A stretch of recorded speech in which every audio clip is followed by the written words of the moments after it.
Assalamu alaikum, sir. Aslam. Sir, can you hear us? Haji, yes, I do.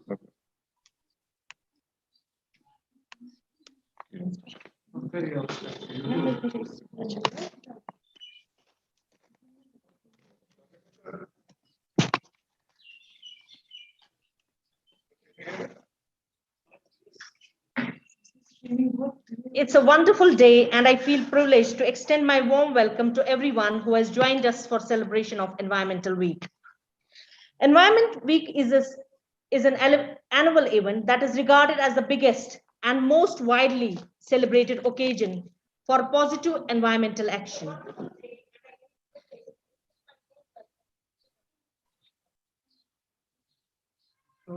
Keeping pace with the world, the government of J&K, civil society, to celebrate this week by organizing symposiums, seminars, rallies, discussions, and other awareness programs. But the need of the hour is to move beyond them. We are seeing huge environmental degradation in our area. Our forest cover has reduced, water bodies have shrunk due to encroachments. Our famous Dal Lake is at the verge of extinction. All this is happening because of our irresponsible and callous attitude. So before everything goes out of hand, we need to think over it. There is every need for restoring our degraded ecosystems and conserving the ones which are still intact. Unless and until we understand our responsibility, concepts like sustainability, diversity, water crisis, pollution, etc., will remain in books only.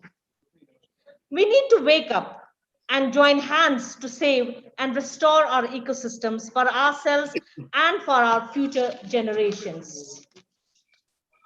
The Department of Environmental Science, Government College for Women, MA Road, in collaboration with NSS units of the college, are doing their bit to bring awareness among our students by organizing week-long activities, apart from the ones organized throughout the year.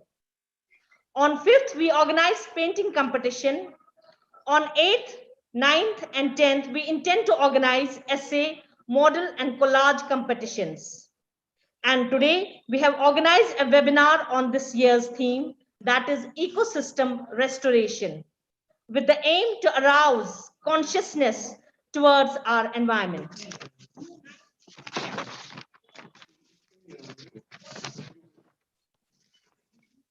We have with us our first speaker, Professor Dr. Manzoor Ahmed Shah. Dr. Manzoor Ahmed Shah is a professor in PG Department of Botany, University of Kashmir. Dr. Manzoor Ahmed Shah holds master's degree in botany from the University of Kashmir and worked for his PhD jointly in the University Laval, Quebec, Canada, and University of Kashmir. He has been a faculty affiliate at the University of Montana, USA, and a visiting professor at King Saud University, Riyadh. Dr. Manzoor has worked in different capacities like coordinator RUSA, coordinator SAP, and director DICA.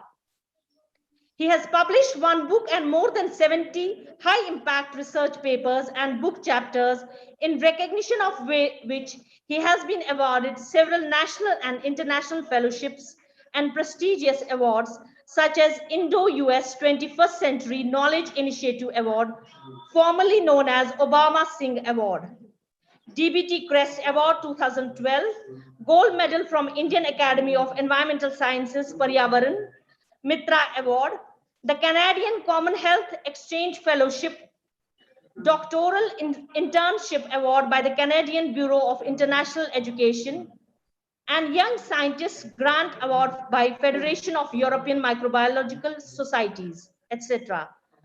Dr. Shah has supervised many MPhil and PhD scholars.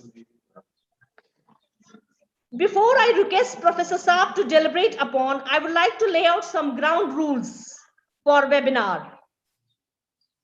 Dear students or participants, if you have any questions during the presentation, please type them in the chat box. Your questions will be answered at the end of the presentation. And it's also requested to keep your mics on mute mode. Now, without further delay, I request Professor Dr. Manzoor Shah to start his presentation. Over to you, sir. Well, Assalamu alaikum and a very good morning to all of you. Thank you very much, ma'am, for your nice introduction. Though I am personally embarrassed by these elaborated introductions. Do you hear me? Yeah, sir. We are able to hear you. Yeah. So, yeah, it's a pleasure to basically be here today with you people and discuss something that concerns us all jointly. And as you know that these are the celebrations of the Environmental Week. And I'm glad that you have been doing a number of activities so far. And there's a background noise. Two things. One is that if you could mute your mics also, and then also allow me to share the screen. I can share probably, yes. Just a second, sir. You have to enable me sharing the screen.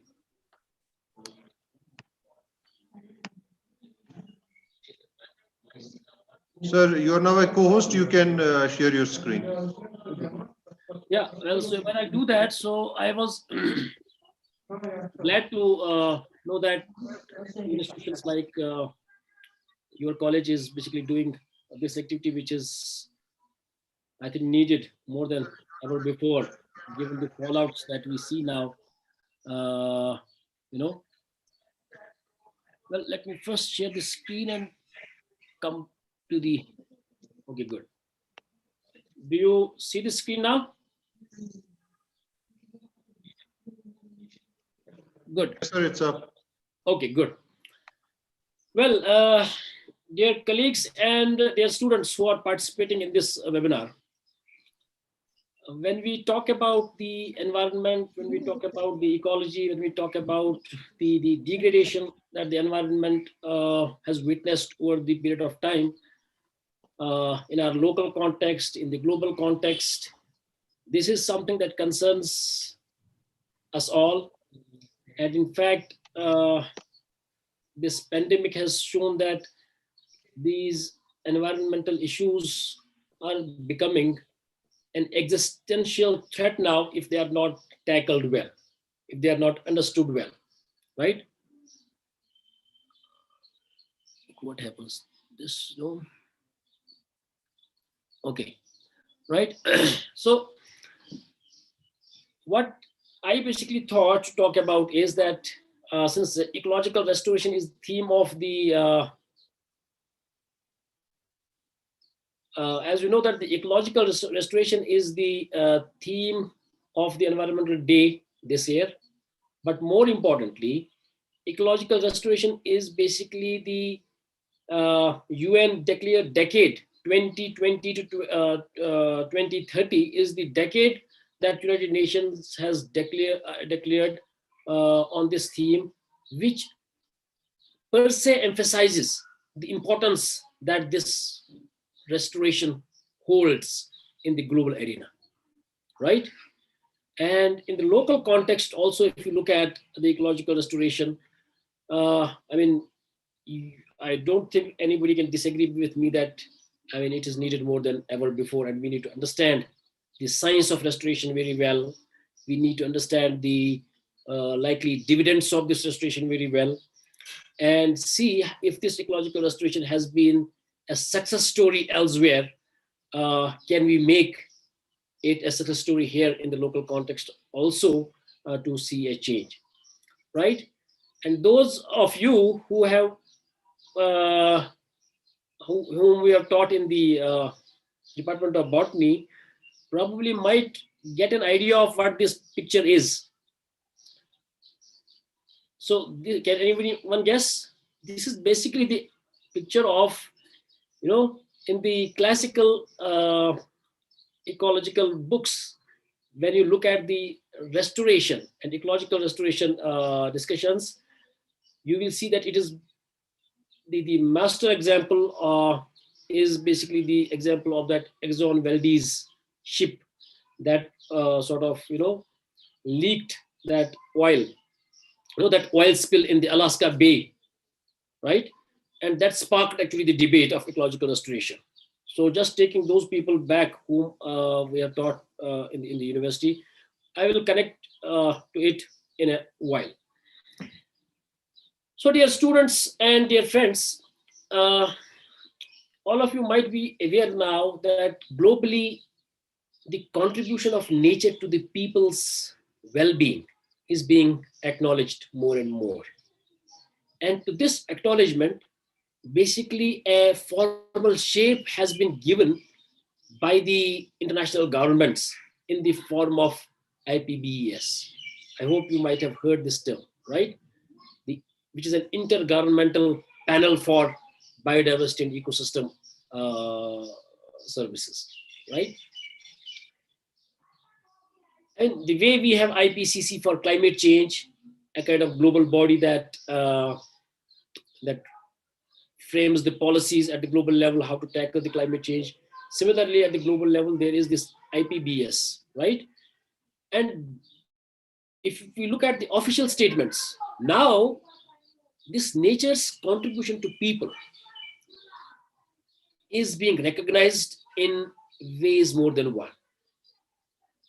Because until and unless we do not recognize this contribution well, we will not value it, right? I will give you a small example. This pandemic has shown us, in many respects, the importance of this nature's contribution to people, which we many at times either ignore or we underestimate or whatever. So first and foremost is that we need to understand what nature does for us. This pandemic has shown us, look at this oxygen, for example. I mean, recently there was an estimate also circulating on the WhatsApp that how much oxygen do we inhale during a day because of the oxygen crisis that we saw and the number of deaths that not only India but world over we saw because of primarily the lack of oxygen, right? Could tell you that we during a day consume oxygen worth more than 10-15 lakh rupees. The way if we basically get this right, the oxygen cylinder for some moments, but we never appreciate this until and unless it comes to a crisis situation, right? So this is a small, way to get an idea of how valuable this nature is to us. Likewise, look at the n number of economic goods and ecosystem services that this nature provides us. For example, a lake ecosystem, a forest ecosystem, right? And just Dal Lake, if we exemplify that way, look at the number of economic goods and ecosystem services it provides us, right? And basically, understanding these contributions is fundamentally important. And recognizing these contributions as real contributions is very important. From these natural ecosystems like Dal Lake or a forest ecosystem, we can enumerate, we can value, for instance, the economic goods in terms of, say, fodder, vegetables, right? The fish. These are the economic goods that we get. But, or from forests, we get the timber products or the non-timber products. These are the economic goods. We can value them in dollar values or the rupee values. But more important are the ecosystem services, which are not, basically so easy to value. They're far more important. They basically defy all our valuation mechanisms, right? Yet there are certain attempts at how important basically these are. So first and foremost is that we need to understand this nature's contribution to people.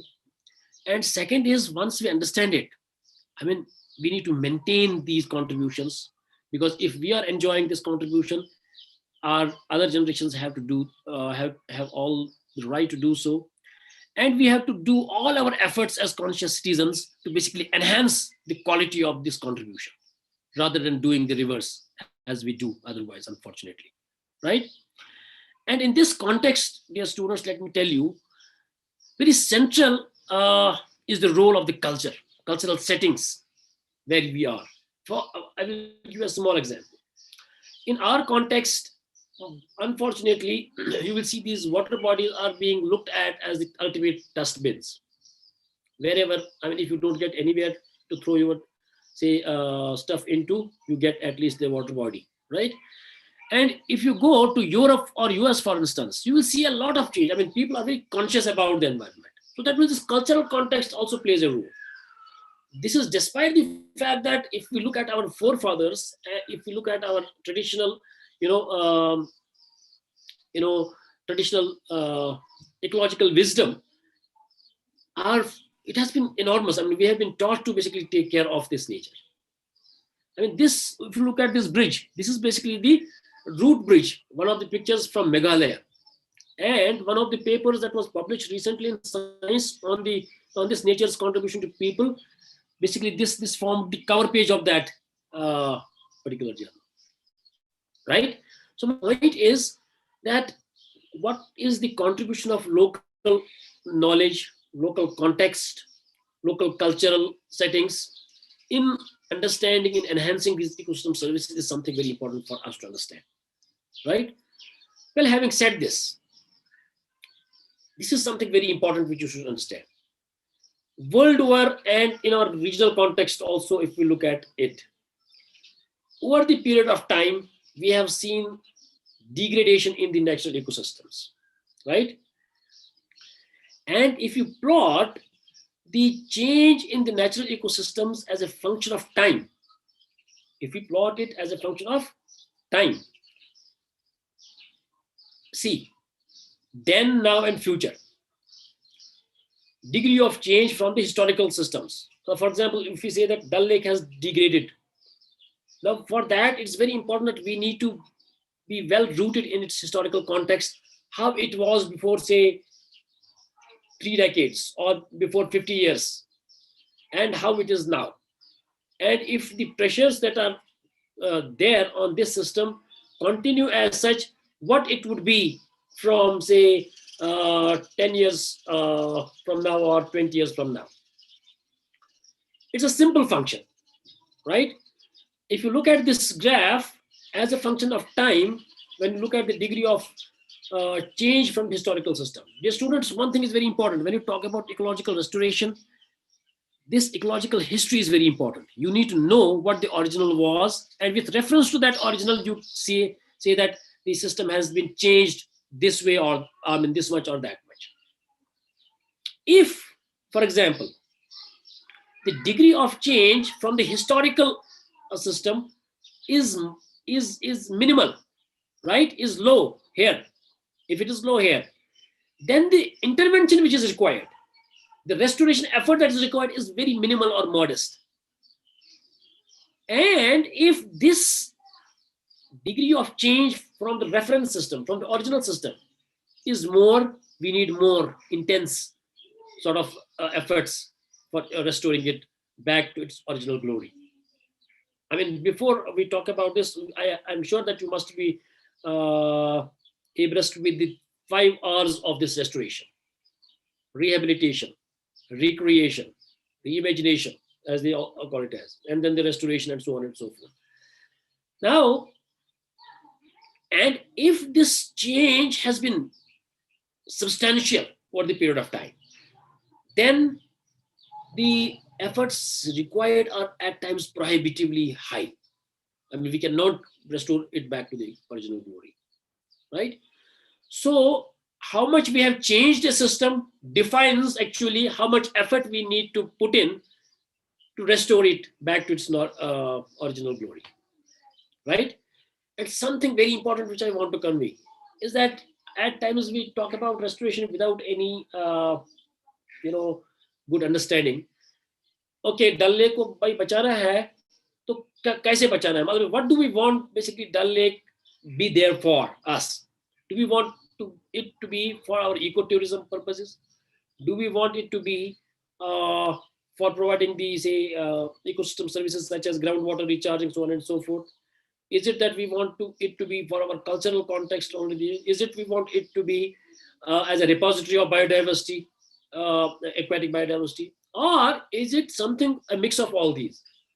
The picture is very, blur when you look at the policy policy planning so far these systems are concerned? Well, the fact of the matter is that, as I said, more degraded the system, more effort is to be put in for restoring it as we move as a function of time, right? And how do we basically measure the success of ecological restoration? For example, अगर हमें ये बोलना है कि भाई we want to restore this Dal Lake. What are the criteria with us that tell us that whether we have succeeded or not? ठीक है ना? Now, if you look at those parameters, there are a set of what you call as ecosystem attributes, and you gauge those ecosystem attributes as a function of time or as you make the interventions in this state. So, for example, if we have a very degraded ecosystem, these ecosystem attributes are almost non-functional, right? And if we have a very intact ecosystem here, these ecosystem attributes are in very high, in the high functional state, right? So here we need only sort of improved management, but here we need, if for example it is completely degraded, we need first of all physical interventions, followed by chemical modifications, so on and so forth. And once these physical and chemical alterations are done, it paves way for, because these are abiotic barriers. For example, if you want to restore a wetland that has been dried up, so first physical intervention is that we have to sort of do some dredging and this add some water so that it gets into that physical state of this, and then do some chemical modifications as well, right? Making the substrate useful or suitable for the species that actually inhabit the wetland system. And then we have basically these, you require other modifications to overcome the biotic barriers, right? So these are basically the natural trajectories of this ecological restoration once you follow it. Now, a fundamental question that you can ask is, what causes this change in the natural ecosystems? One thing you must be very clear about. As the students of ecology, we all know that ecosystems are born, they mature, they age, and then they eventually right? Because of the process of ecological succession, we know that it's very natural for ecosystems to change by very natural forces, even if we do not have any anthropogenic, interventions. That part you must be very clear about. Then what is the problem?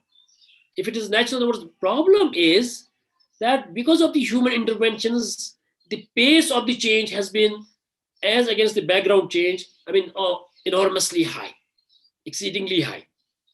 And what are the major drivers of those changes? If you look at this problem in our local Kashmir Himalayan context, land use changes. Look at the rampant, unregulated urbanization that has happened over the period of time. Most of the wetland areas that used to be there on that, HMT and down that line area, they are now, settlements. They are now colonies. We have constructions there, right? Or for that matter, degradation in the forest systems, conversion of agricultural land into the other land uses. So these land use changes, there is enormous data that tells you in the Kashmir Himalayan context how much this land use change has happened over the period of time, especially in the past couple of decades, right? Climate change, as we know, is one of the major drivers of this, right? Then pollution and the resulting, because of all the changes, are that our natural ecosystems are being taken over by the exotic, non-native species, the invasive species or the invasions. IPBES as the global body recognizes these 4 or 5 drivers as the major drivers of biodiversity change and the change in the environment. And we must understand that these changes in the environment are very much linked. For example, this urbanization is very much linked to the, which chemicals, for example, are present in the environment. Once we have urbanization, it brings with itself its own set of, problems and the issues or the inputs for the environment, and we keep on dumping them and they go into the environment. Then in energy, air pollution, and basically the climate change, they are very much linked to this urbanization, because when we have deforestation, when we have clearing of the lands, so this is linked to the food, nutrition, and the agriculture, right? So there are all sorts of connections which you can make out. So I mean, you have to be wise enough to connect these dots, how basically they are connected, right? And our basically aim is, if we look at the pandemic situation that we have been thrown into, the literature that has come up over the almost now 2 years of this pandemic, you will see that people who matter, they recognize and they realize that it is this global environmental change which percolates, of course, to the local level as well, that impairs the ecosystem processes and functions and causes the loss of biodiversity and high degree of invasions. And it is because of all these together that we have these pandemics and other emerging infectious diseases coming up. Now, I mean, there's a whole body of literature that supports this argument. You can say how, right? We know that this more than 70% of all these infectious diseases, right, they originate in the wildlife and the domestic animals, right?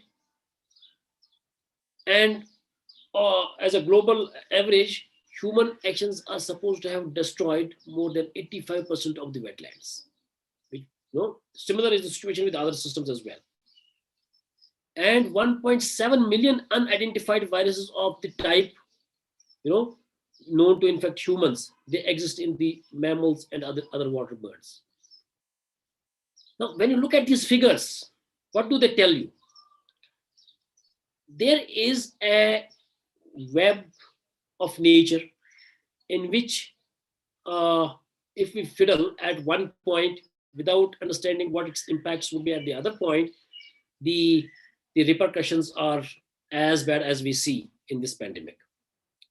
So that is why, I mean, last year in April, when there was the first wave of pandemic, and there was some article published, and in response to that, I said that yes, we need to think beyond pandemics and safeguard the Earth's life support system if we want to really tackle the issues of pandemics like this pretty well. Now, why?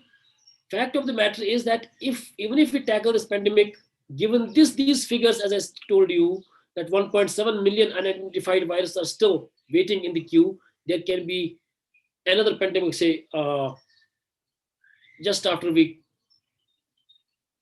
control this.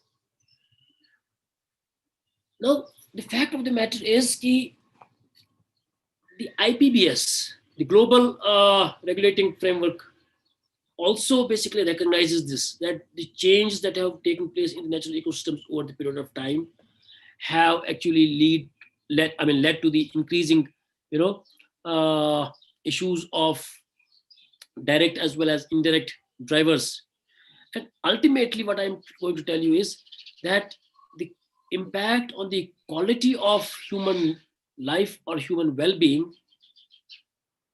the consensus with the scientists from all disciplines now globally is that the only respite is to basically live in harmony with nature, living well in a balanced and harmonized way with the Mother Earth, if we want to live a quality life in future, right?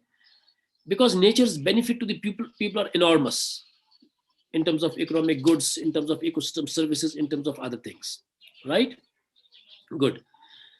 So if you look at this IPBES report that has come up recently about this was a COVID COVID-19 related stimulus report from the IPS, I would strongly recommend you to go through this. You will see the connections that I am talking about between different aspects. So for this ecological restoration is concerned. So dear students, pandemic has different stages, right? It emerges, it spreads, then it has its human health impacts, then it has socio-political impacts, and of course the socio-economic repercussions and the fallouts, right? And the responses. Is it? And if you look at each stage of this pandemic, right from emergence to the impacts that it has, you will see one or the other type of an environmental factor in there.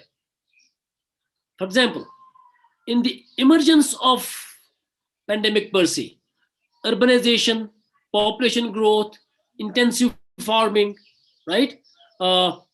Human animal interactions, especially the wild human interactions, deforestation, biodiversity loss, they have been all now scientifically documented as some of the causes for emergence of such. This is not what I am saying. This is a paper that is published just a month before, in 2021, which talks about this. And then at this spread level also, the human mobility. I mean, look at this, for example, it originated in Wuhan. In a jiffy, it became global because we live in a globalized world, right? And climate plays a very important role, right? The media through which it transports, air, water especially, the behavior, all these things. Likewise, when you look at the health impacts, you have the other environmental factors which play their role. Exposure to the chemicals, lifestyle, air pollution, so on and so forth. So the point that actually I want to make is that things are not disconnected in nature that way. The pandemics and these ecological and environmental issues are very much linked. That's the point that actually I want to make home. And the fact of the matter is that there is no alternative then to basically restore these degraded ecosystems. That is why United Nations has declared this decade as the decade of 2020 and 2030, decade of ecological restoration. And the theme of this year's Environmental Day is basically the ecological restoration, right? Now, let me talk a bit about this, what this restoration is all about.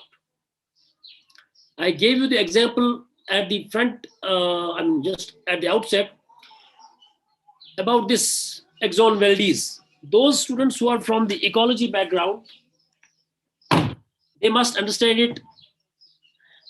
I mean, way back, many years back, I mean, this was a ship.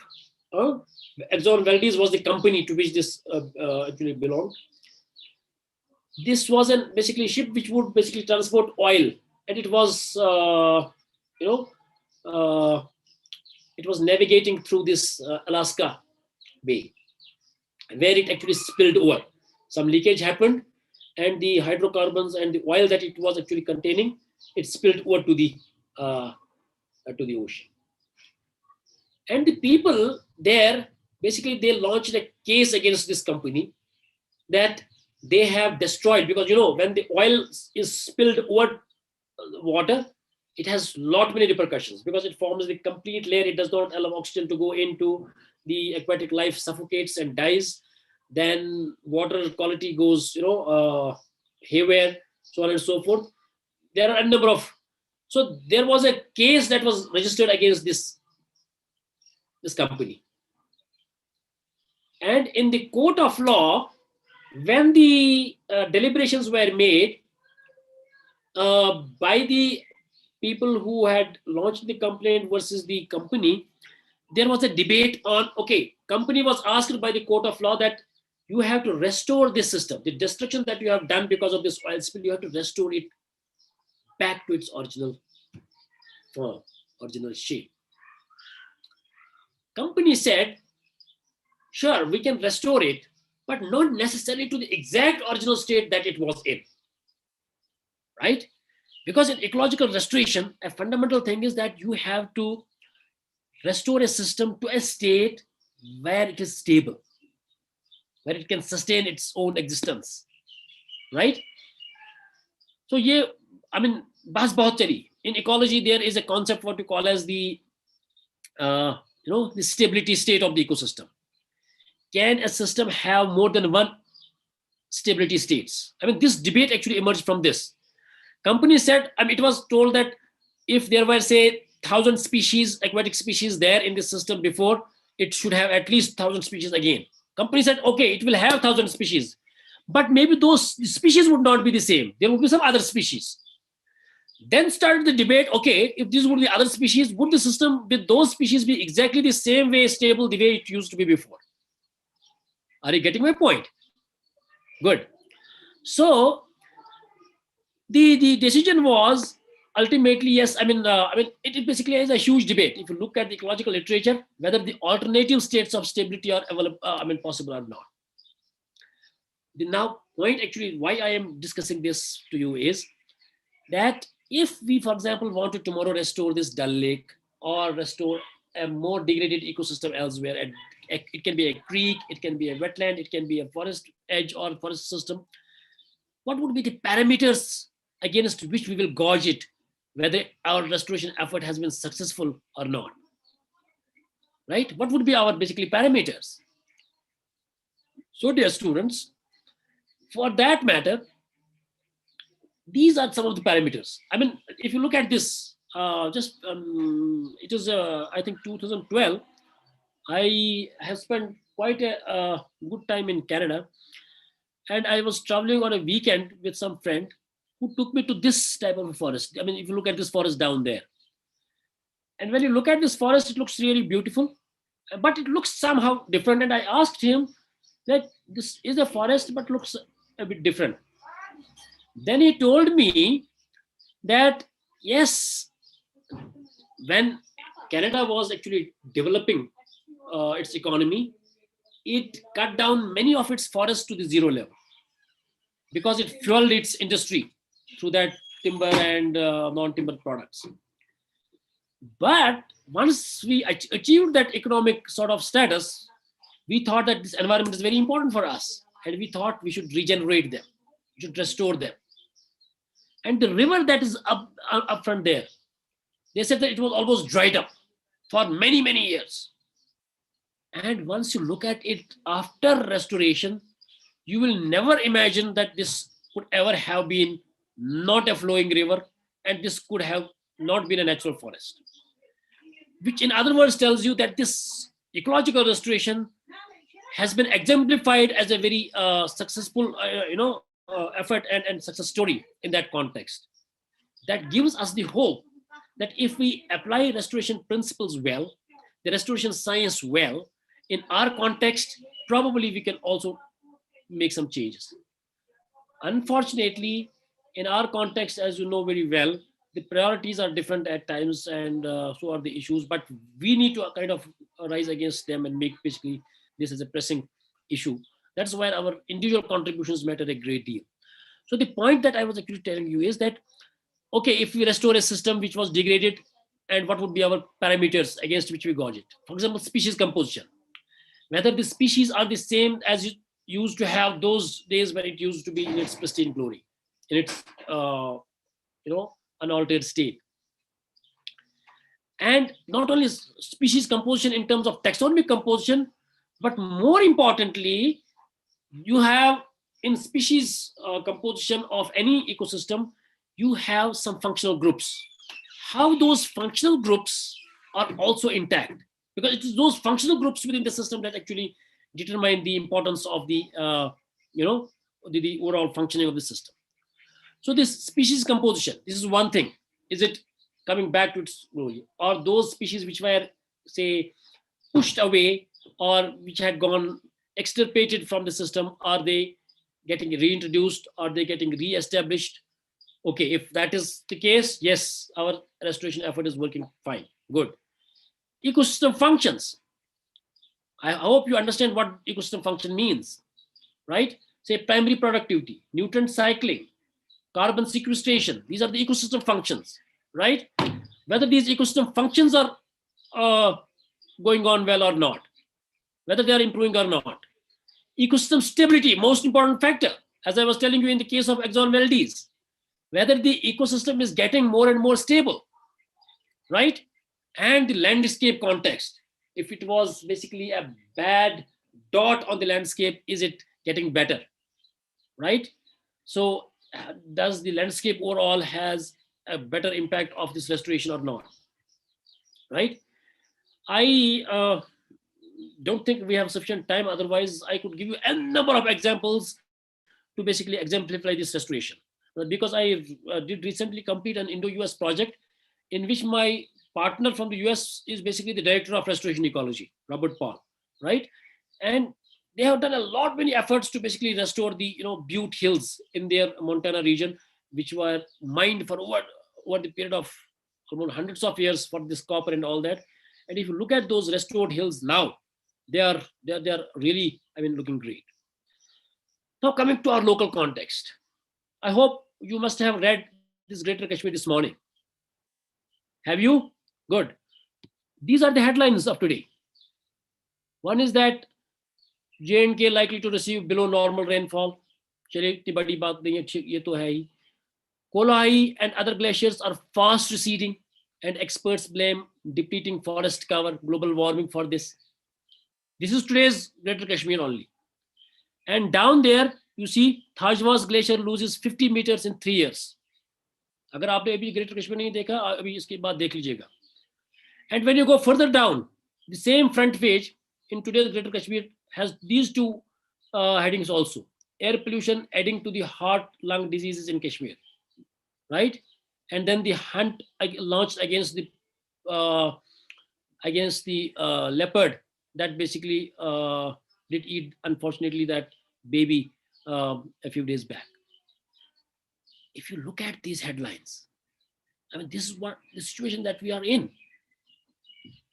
This is an eye-opener to you that there are n number of ecological issues, environmental problems that we have around. And if we do not become conscious now on this environmental day at least, right, then when would we, right? So one of the problems of, say, or the major drivers of these changes is basically the biological invasions. And that's what the area of my interest also, in which we basically work also in the university. If you go to the Gulmarg, you will see this entire landscape being taken over by this oxydaisy or the Leucanthema vulgare. If you go along the roads, you will see this Anthemus scutula or the chamomile, maybe the Cuneiza canadensis. Many invaders, they are basically all around rampant, right? So what we try to do was, I mean, if you go to the Dal Lake, for instance, these days, from the centaur down to the Hazratbal Basin, almost the Dal Lake has been taken over by this water lily, a species of Nymphia, right? I mean, and Lauda has been taking all its efforts to basically uproot it or remove it, eradicate it, but it's just not possible. Despite huge efforts, despite putting many human resources, the mechanical and other means, they have not been able to achieve much success, I must tell you. I mean, if you look at this, so what we are trying to see, Lauda basically employs almost, this is last year's case, I think, a year before. Lauda would employ 100 these laborers a day, 500 laborers a day. And at the end of the year, they would see that just a small patch was being cleared, because they wanted to uproot them through these manual laborers, because they said that mechanically, agar hum isko kar lete hain, so it basically, because of the compensatory growth, comes up again. So what we are trying now to do is we are trying to basically look at it. We are trying to use different treatments, restoration strategies, shading it out, pulling it manually, giving some treatments to the different treatments to see how it works, while also trying to understand this biology of the species and see at what stage we can basically hold it back. And Leucanthema vulgare that I basically referred there, the oxydaceae, which has taken over, especially these high altitude pastures and the sites. We recently did a restoration study which is published. Also, you can, this is an open access paper. You can see it in the PLOS One. We used a number of treatments for this invader. Say herbicide treatment we used at the seedling stage, after the seedling stage, at the flowering stage also. Then we did the mowing experiment also. Mowing was one of the basically treatments. I mean, cutting, uprooting, all those sorts of treatments.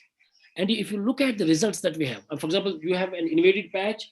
When these invaders basically invade, they form monocultures, they change the dynamics of the system altogether. And it's very important for us that we tackle them well, right? Now, how at a very advanced stage it's difficult to eradicate them, but we need to, somehow manage them. What are the options available with us? That is for what we try to see if we can apply some restoration science approaches to basically restore these invaded habitats back to the situation in which they used to be before this invasion, right? And we found that most of our treatments, if you look at this species richness after treatments, before and after treatments, we have species richness everywhere more, right? Likewise, this co-occurring species cover, it significantly improved after these treatments, right? If you look at this Leucanthemum vulgare cover, it significantly declined after these treatments. So that means some of our treatments turned out to be really good.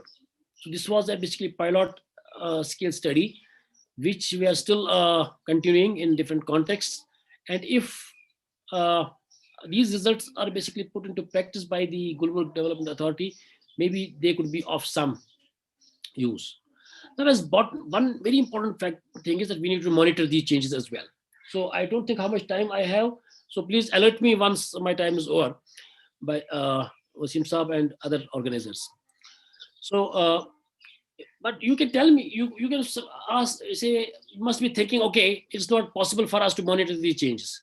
Since most of you are from the field of botany, if you are, I must tell you, if you want to monitor, you can use these herbarium specimens to gauge or to monitor or to basically, see how climate change has impacted the vegetation, how invasions has happened over the period of time through these labels.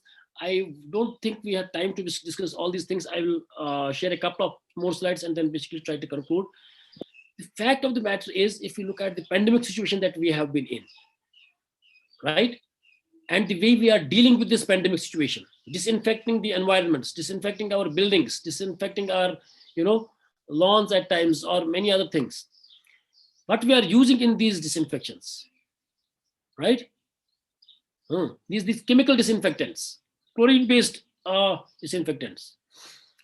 And ultimately, these disinfectants that we use, they end up again in the environment. A recent study shows that these disinfectants destroy the cell walls and damage the proteins by oxidation. And these disinfectants can bond with other materials to form toxic compounds, such as trihalomethanes or haloacetic acid, so on and so forth. And these disinfectants could even combine with nitrogen forming chloroamines, and or for that matter, N-nitroso dimethylamine, both of which are highly carcinogenic. And this is a study published in Science. So, I mean, is this the right way that we are dealing with it? Do we need to, don't we, as the students of environmental sciences, look at this angle as well, whether dealing with this pandemic is important? And if you look at the impact of this pandemic on the ecological projects or the environmental projects globally, most of our, because long-term studies and long-term projects need to long-term monitoring, you will see that this has disrupted the way our data are collected, and there are global gaps or major gaps in the global data sets because of this pandemic, because the travel was not possible, right? So cutting this long story short, looking at the way our environment has been the victim of our, greedy nature in the rat race of economic development, the way fallouts are there now in the form of these pandemics, or it's not only pandemic. I must tell you, I can share with you a paper that is also fairly very recent, that tells you how this environmental degradation basically leads to the increase in the non-infectious diseases as well. This is a global data set that suggests, yes, they increase quite significantly the non-infectious diseases as well. Because once the environment is polluted, immunity is compromised, diseases become easier, so on and so forth. So what is very important, therefore, is as a policy matter, once we look at this problem of, say, biological invasions, climate change, these are very much linked with these ecosystem services. They are linked with the human well-being, right? And there are many dimensions to this. Okay, climate change is linked to the glacial retreat. We saw recently, and this is the headline of today's paper, that these glaciers are retreating, which is a signal that yes, climate is changing. We have the phenological shifts basically taking place in the plants, which is a clear shift that signal that yes, climate change is there. We have these, these events, uneven pattern of events, land use, land cover changes, right? Then these are very much there. So because of this, we have these biological invasions more and more. And because of growing trade and tourism, it keeps on increasing. Because of more disturbance, these disturbed habitats become heavens for these invasive species, right? And ecosystem services such as pollination, such as carbon sequestration, such as different aspects of biodiversity, they become victim to these changes. And together, all these things, dear students, influence human well-being in terms of affecting our food security, diseases, causing diseases, affecting our livelihoods. I don't think we would ever expect to be in a better time to understand these problems than now, right? So what is the option? Option is invest more in science, right? Because this is the time when we have to understand the scientific basis of these changes more, in depth. So we need to cooperate at the global level. So gone are the days when we used to see more from the nationalistic sort of that prism. We need to be, we need to see things from a global, because pandemic is a global phenomenon. Even national approaches would not. Unfortunately, in many, in past few years across the world, there has been seen that there is basically a trend that those nations that would matter in the global policy platforms, they also look more narrowly from their national interests rather than global interests. But we need to understand that nature is something which can surely reclaim itself, its space anytime. So we have no option than to protect it if we want to protect our own species, our own existence, right? And then we need to explore the feasibility to overcome the what you call as the futility phobia, right? Nothing is futile in nature. So learning and leading are basically the mantras. So with this, I would like to conclude here and tell you that this is the time to recover from this from the ecological degradation. This is the time to restore. This is the time to reimagine environment for restoring it better. And if we want to really recover and rebuild, let's rebuild smarter. And what happens tomorrow depends upon the choices that we make today. So with this, I would stop here. And if there are any questions, I would be glad to take them up. And thank you so for your valuable information, which you delivered upon, and which you, I'm sure, your voice has reached to hundreds of students which have joined us, which are with us this time. And now I request the participants that if they have any questions, they can put forth their questions. So dear students, do you have any questions? The participants are requested that if they have their questions, they can put forth their questions so that Professor Saw will be able to answer them. Do we have any questions? Huh?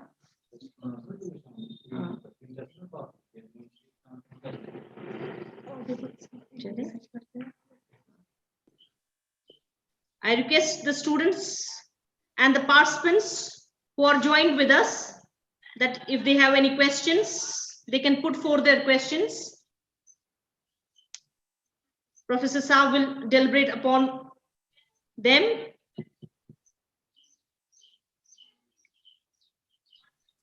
No, ma'am, no questions. I think we don't have any questions. Okay. It means only two things to me. Either I have not been able to deliver it the way that you have understood it, We don't or else I was so clear that there were no questions. Anyway, So we are not able to hear you. okay, you are not able to hear me? No, sir. But can you hear me now? Yes, sir. Yes, sir, you're audible. Okay. So I was telling you that if there are no questions, just in a lighter note, it means only two. Sir, I can hear you now. Okay. So I was telling you that if there are no questions, it means Yeah, I can hear you, sir. it means two things. One, either I have not been able to deliver it the way people have understood it well, or else I have been so clear that there are no confusions at all. But I think the first thing is more. I'm not very sure. So if there are any questions, I encourage students. Students should always be there to ask questions. Huh. It doesn't matter that no, you cannot necessarily answer every question, but the habit of asking questions is very important to your students. I must tell you, there's a great thought about it that Sir, I think you have been very clear, and sir, okay. Anyways, go ahead, ma'am. sir, I think you have been very clear, and Yes, sir. You delivered the lecture very clearly. I think you have been very clear. And Thank you very much for that. I think students and the participants are very much satisfied with your talk, and your message has reached to not only to those which have been connected with us, but it has reached to all the so many families, which is the basic aim for us. That it's not that we have to only aware the students, but we believe that if we teach one student, it reaches to all the family members, because they are the ambassadors of what we are trying to convey to them. Yes, ma'am. Surely.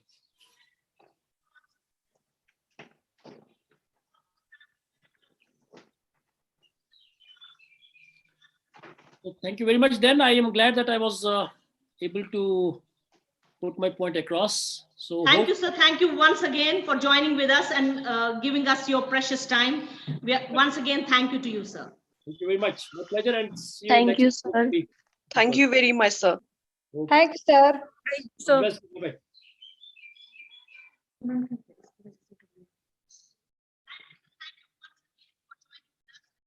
Well done, sir.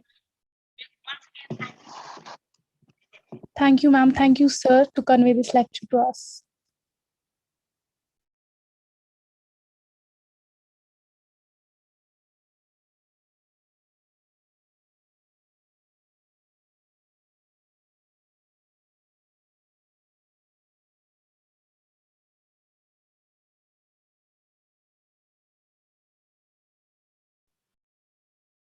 We'll start with the second session in a couple of minutes. Kindly be with us.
Sohaib sir, are you there?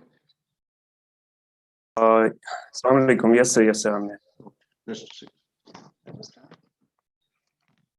We have been joined by the second speaker, a young, energetic, and enthusiastic Dr. Sohaib Ahmed Band. Dr. Sohaib Band is working as Assistant Professor Environmental Science in the Department of Higher Education, Government of Jammu and Kashmir, besides being the founder and president of Academy of Ecosciences. Band has got a post-graduation and doctorate in environmental science from the University of Kashmir, and his doctoral work focused on the fungal diversity in a freshwater ecosystem with special reference to pathogenic species. He is a life member of many scientific bodies, including the Academy of Plant Sciences India and National Environmental Science Academy of India. He's a recipient of many awards, including APSI Honors Award 2017, Scientist of the Year Award 2017, and a number of Breast Presentation Awards. He is the academic editor of Hindua Journal, Advances in Agriculture, besides being the editorial board member of a number of national and international journals. Dr. Band has published around 50 research articles and book chapters in reputed, high-impacted, referred international and national journals. He has also edited and authored a number of multiple themes, books on multiple themes, with the leading publishing houses like Springer, Elsevier, and Taylor and Francis. Dr. Band has presented a paper at the international conference hosted by Faculty of Medicine, Department of Indigenous Medicine, University of Colombo, Sri Lanka, and many other national conferences hosted by many other agencies of the state and country. He was also invited by China Medicinal Biotech Association to deliver a lecture in second annual symposium of anti-parasites in China. Dr. Sohaib, I would like to, before you start your lecture, I feel happy to inform the participants that you have been my students. So over to you, Sohaib, you can continue.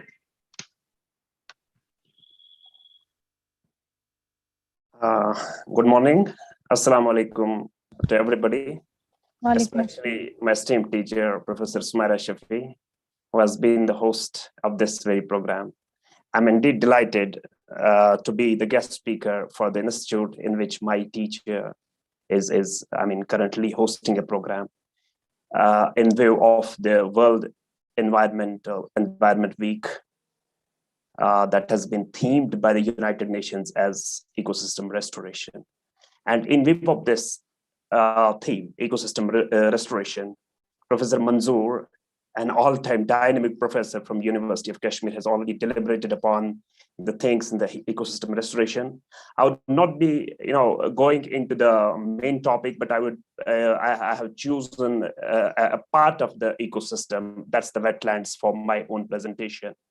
And this is on, I must say, this is on the direction of my teacher, Professor Sumaira Shafi, that I have taken up this topic for today's deliberation.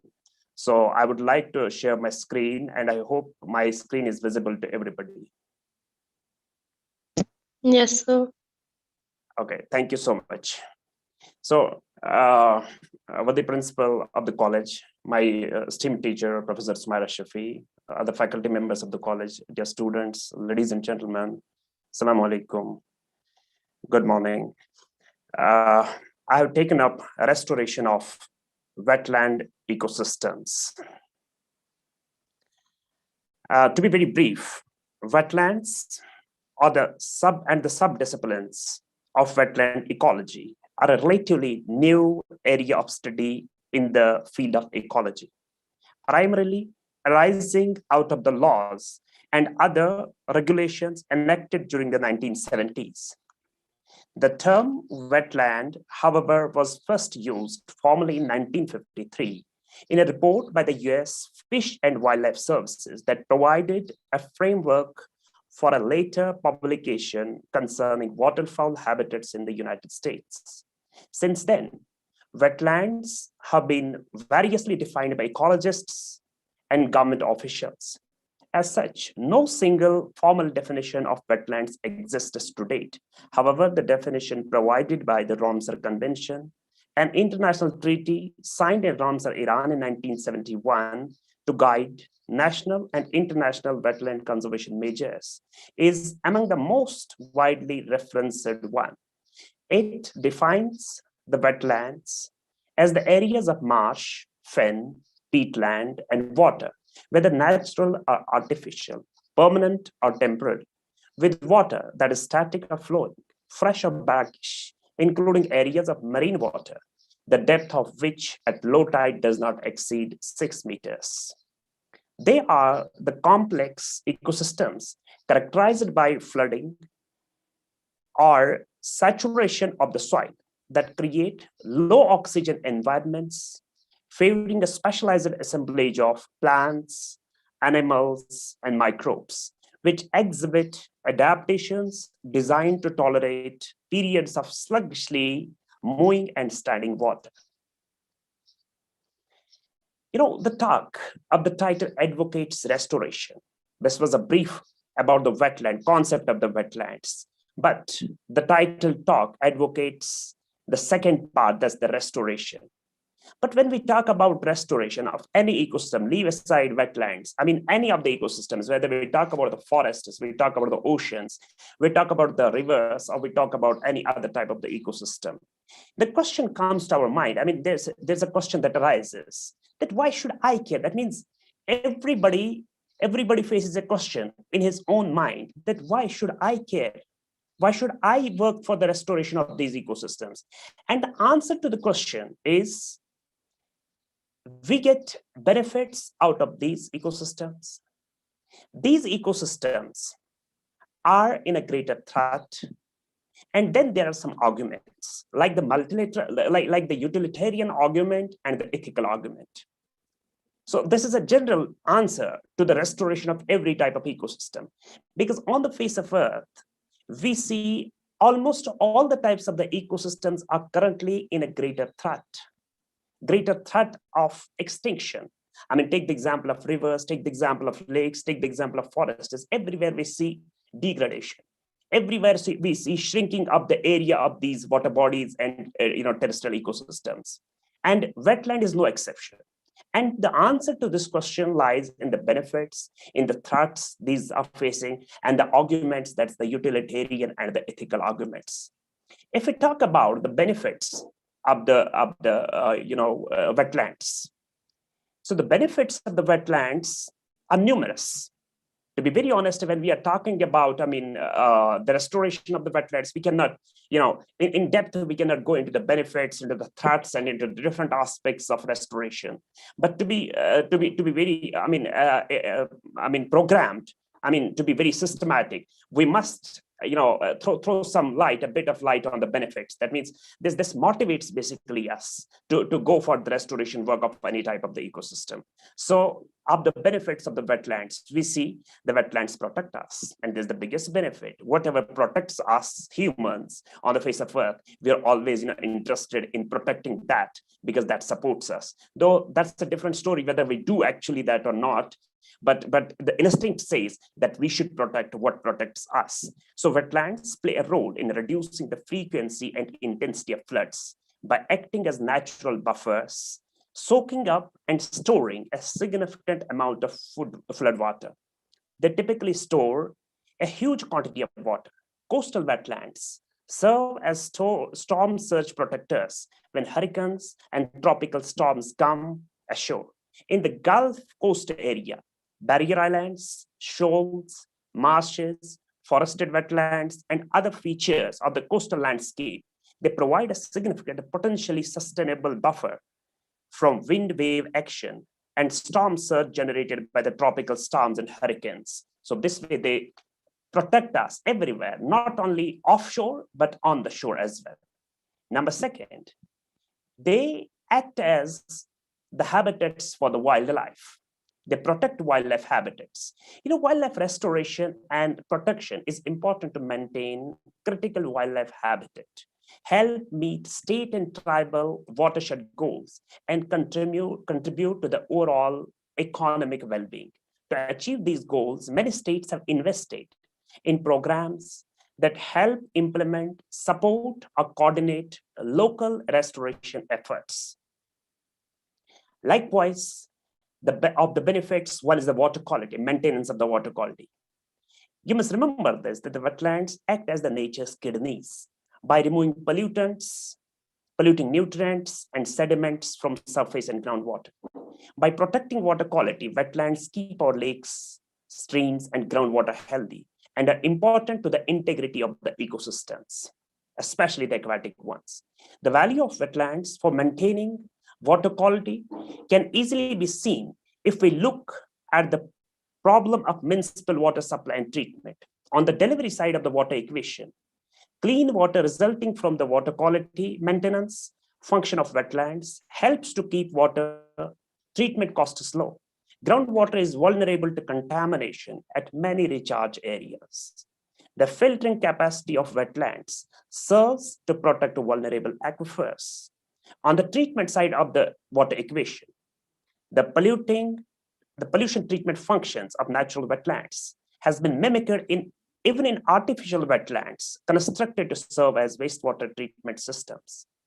As alternatives to typically engineered systems, created wetlands provide a cost-effective approach in meeting human needs. Besides the maintenance of the water quality, the wetlands act as natural infrastructure. The unique natural infrastructure of wetlands makes them an integral part of our natural infrastructure. So their natural characteristics make them an important and integral part of the natural infrastructure. They provide critical habitats, breeding grounds, and sources of food for fish, birds, amphibians, and other organisms. They play a crucial role in many state and tribal fishing economies. They are also preserved to provide feeding and resting grounds for migratory birds and to create habitat corridors for wildlife populations. These services generate state and tribal, commercial, recreational, and aesthetic benefits as well. They also control erosion, limit flooding, moderate groundwater levels and base flow, assimilate nutrients, protect groundwater resources, and buffer coastal areas from storm surge. They improve water quality and comply with total maximum daily loads, pollutant allocation in impaired waters and watersheds. They provide us with food and fiber production. They act as recreational opportunities and hunting, fishing, and trapping opportunities. They have the historic and archaeological values, and beyond that, they have many important educational and research values. So this benefit, or we can say these benefits of the wetlands, they prompt us, they compel us, they force us to go for the restoration of these ecosystems. And the fact that these ecosystems are the kidneys of the planet. So once they are the kidneys of the planet, we cannot afford to lose the kidneys of the planet on which we sustain, which we inhabit. The second fact which compels us to go for the restoration of these ecosystems is the threats. It's the threats. So threats include many. Innumerable threats are there. There are some natural threats, there are some artificial threats, the anthropogenic threats, the human-induced threats. The natural disasters are there, which are responsible for certain types of threats to the wetlands, certain types of destructions of the wetlands. There's water pollution, that's a problem. Release of toxic chemicals is a problem. Introduction of invasive species is a problem. Overgrazing is another threat. Water withdrawals, fragmentation, recreational overuse, mining and constructions. So all these comprise the threats that we pose to these natural kidneys, to these critically important ecosystems of the planet Earth. The third important point, the third important force behind the restoration aspect is the arguments What arguments we have two types of arguments. One is the utilitarian argument, another is the ethical argument. And if somebody asks me, for me, the ethical argument is more stronger even than the utilitarian, though this can vary from person to person. But for me, the ethical argument is more important. It's more stronger. But the utilitarian argument, states, utilitarianism is one of the best known and most influential moral theories. Utilitarians believe that the purpose of morality is to make life better by increasing the amount of good things, such as pleasure and happiness. And where from the pleasure and happiness comes? It comes from the good health. It comes from a better quality life. And the better quality life is impossible to attain unless we have had a better quality environment.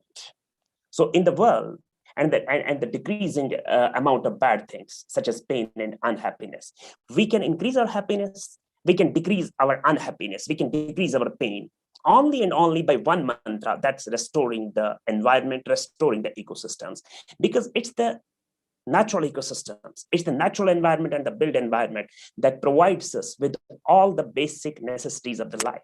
Or we can say they form the basic life support system. And it's the basic life support system whose availability makes our life quality better, makes our life quality best. So the utility, whatever is beneficial for us. And wetlands, to be very simple, to be very brief, are the kidneys of nature. We cannot afford to lose our kidneys. So this is the utilitarian argument. This also forces us, this also rather motivates us to go for the restoration of these critically important ecosystems, which nowadays are facing a huge threat at the hands of humans themselves. So on one hand, we are advocating the restoration measures of the different types of the ecosystems, or we can say we are arguing about the restoration ecology, but on the other side, but on the back side, or we can say dark side of our own activities, we see the marks of human hands on these ecosystems, or we can say we see the human hand marks on the destruction or the destruction, or we can say under the destruction of these ecosystems. And the fourth valid argument is the ethical argument. What the ethical argument says that every system and the species therein have an intrinsic value. We have a moral responsibility to take care of their well-being. What is needed here is a paradigm shift in our philosophy of life. We have been living our life under a skewed philosophy. That philosophy is that, we have been told by our forefathers that you have got the nature as an inheritance from your forefathers. But that's not true. That's not true. That's half true. We need to change the focus. We need to tell this to our mind. We need to tell this to our heart. We need to motivate ourselves. No, it's not anything that has been obtained from that we have gotten as an inheritance from the forefathers, but it's a debt of the future coming generation. So once we make a shift in our philosophy of life, that it's inheritance, and second, it's the debt of the future coming generation. So obviously we have to look after the environment so that we can pay the debt to the future coming generation. Can we as humans, as the crown of creation, as what we call ourselves as Ashraful Makhlukat, can we expect ourselves to strangulate our own children? Can we think for a fraction of a second that I'll kill my child by my own hands? No, I cannot think. I cannot saw off the branch on which I'm sting. That's not possible.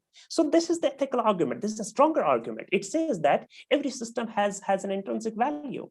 Be that an aquatic ecosystem or a terrestrial ecosystem, they have an intrinsic value. And the species therein, they have a right to live as we have, because we are not the owners of the nature. We are not the creators. We are the stewards. God has given us the command to look after. We are the stewards, and we should act like stewards. We should avoid trying to be masters, but we should, try to inculcate the habit of stewardship. And once we inculcate the habit of stewardship, we'll be doing our activity in such a way that helps in the restoration of these ecosystems.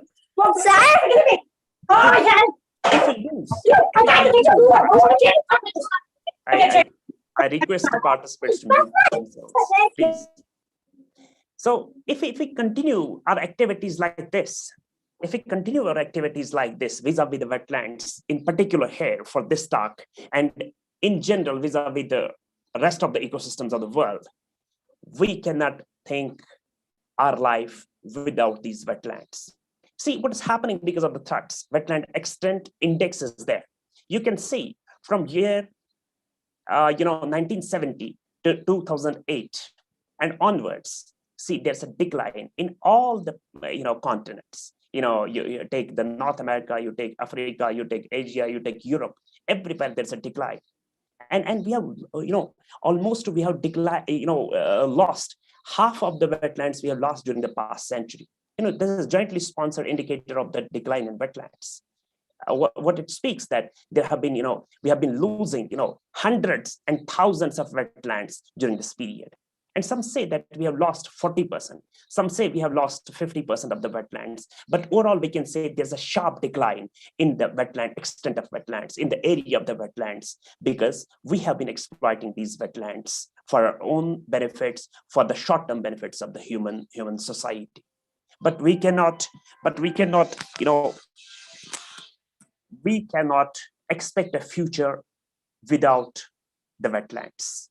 We cannot understand a future without wetlands, because 64% of the world's wetlands have disappeared since 1990s. Loss is much higher in some regions, especially Asia. Measured against 1,700, wetland loss is an estimated 87% worldwide. So there's a rapid decline. There's a rapid decline in the extent of the wetlands. There's a rapid decline in the biodiversity that's present therein. WWF Living Planet Index, what it speaks, it says that the population of freshwater species declined by 76% between 1970 to 2010.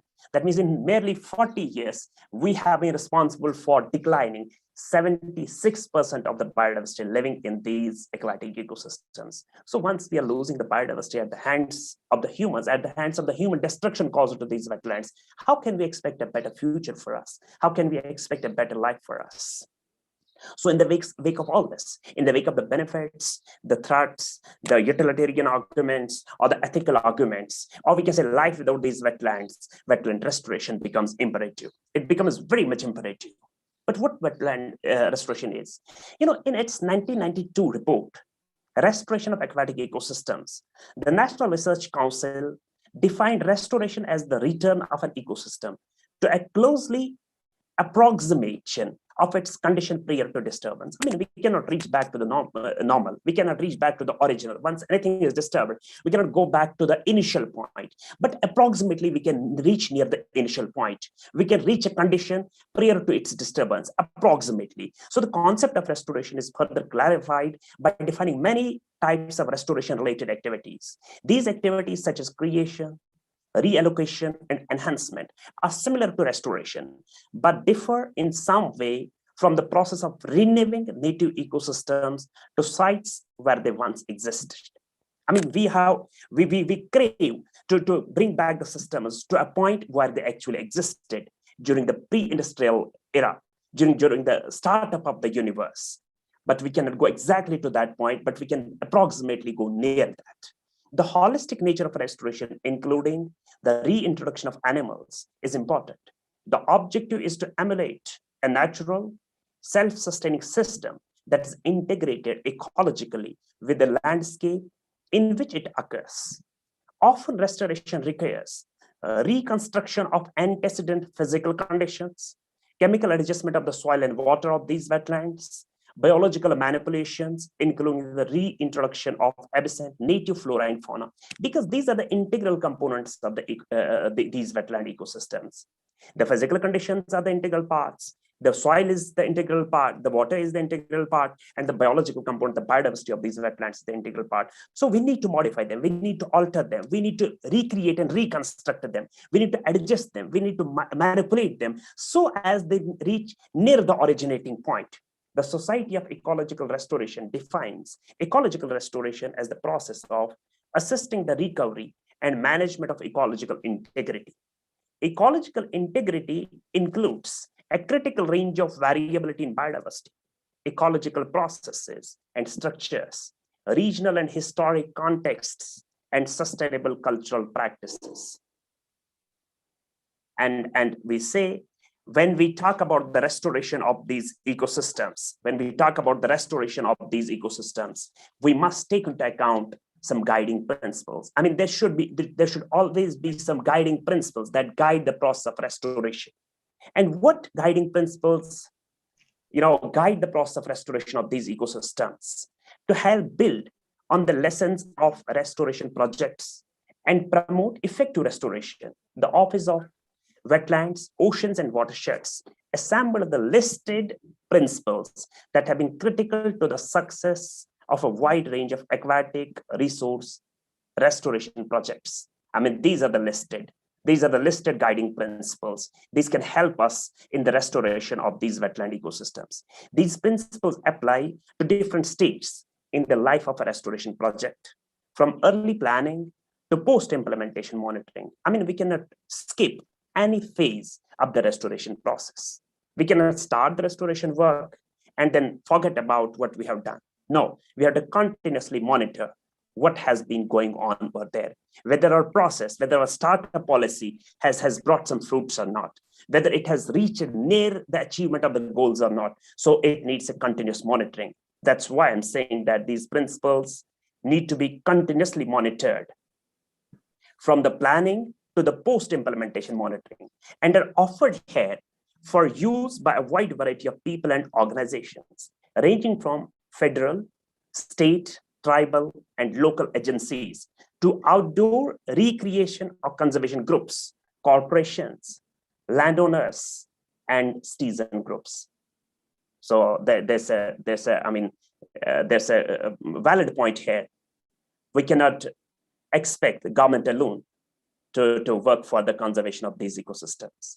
We cannot expect the federal agencies, the state agencies, or the local agencies, the district administrations only to work for them. But everybody has to come forward. Everybody has to cooperate. The corporations have to cooperate. The conservation groups have to cooperate. The national, non-governmental organizations have to cooperate. Students have to cooperate. Females have to cooperate. Poor sections of the society have to cooperate. Trade factions of the society have to cooperate. I mean, everybody in the society has to cooperate in the process of restoration. Then only we can expect something good to happen on ground. I again request the participants to mute themselves, please. So I'm saying that we cannot afford to skip the process of restoration. We cannot afford to skip a portion of the society, because environment is equally important to everybody. It's not more important to Joe Biden and less important to we people living in Kashmir.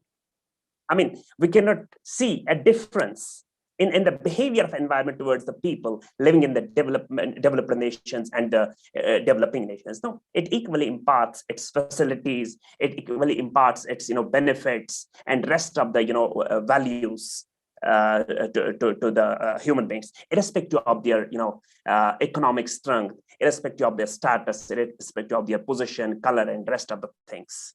So everybody needs to join the hands, because once we join the hands, when we make a joint management program, we see better results. So same is true for the wetland restoration as well. These principles focus on scientific and technical issues, but as in all environmental management activities, the importance of community perspectives and values should not be overlooked. I mean, when we go into the restoration work of a particular wetland in a particular region, we need to take into account the knowledge, the traditional knowledge of the people living over there, because they know many things about the restoration work, about the restoration programs, about the restoration techniques.